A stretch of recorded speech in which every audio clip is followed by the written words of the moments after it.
like going a little over the speed limit without even trying. I really remember why I don't ride sport bikes anymore. That's crazy.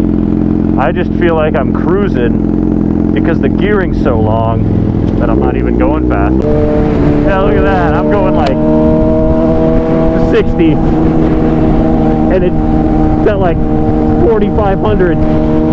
That's crazy.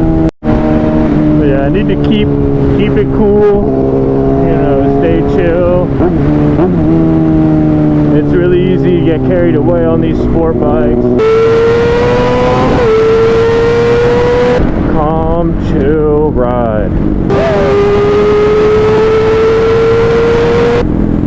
Just cruising around town.